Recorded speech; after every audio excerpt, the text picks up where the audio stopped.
Tentu masa lalu kita yang buruk itu tidak diceritakan orang lain. Dan itu kadang karena gengsi. Tapi kalau melihat hadisnya Nabi itu gampang sekali. Kullu ummati mu'afan ilal mujahirin. Umatku semua itu dimaafkan. Kecuali yang memperlihatkan salahnya dosanya.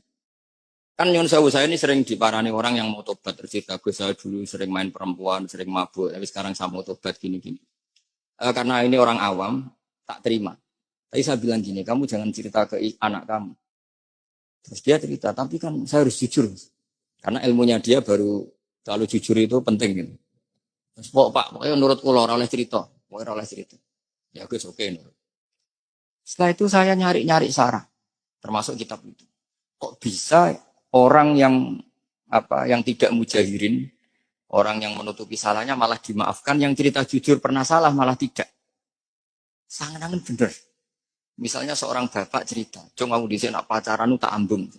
Anaknya mesti suatu saat kan dia puber. Mesti nak ngambung niru bapak. Nah kalau yang cerita itu ribuan atau jutaan. Cung aku zaman yang pondok itu rezekiku kombodoni. Kan terus jadi syariatun mutabah. Apalagi yang cerita ini ternyata jadi kiai, ternyata gitu ya tetap jadi kiai. Oke, itu alasan. Alasannya Imam Ghazali itu paling masuk akal. Ini saya cerita. Ila aliman umutan barokahnya baca. Imam Ghazali. Fa inna wa ta'ala yakrohu zuhurul ma'asi. Wa min asbabi zuhur adalah al-mujahar. Karena Allah itu gak suka maksiat itu begitu kelihatan. Dan awal dari kelihatannya maksiat adalah semua orang cerita. Akhirnya maksiat dianggap biasa saja. Jadi kalau semua orang cerita zaman mondok nakal itu akhirnya semua orang yang nakal. Oh itu niru kiai ini, karena ini niru kiai. Kan repot.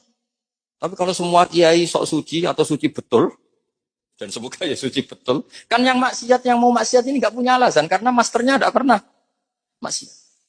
Meskipun sebagian yang sultan gak pernah konangan, tapi gak tahu pokoknya yang penting seperti itu. Itu hebatnya konsep. Saya dulu ya iskal loh. Iskal seiskal.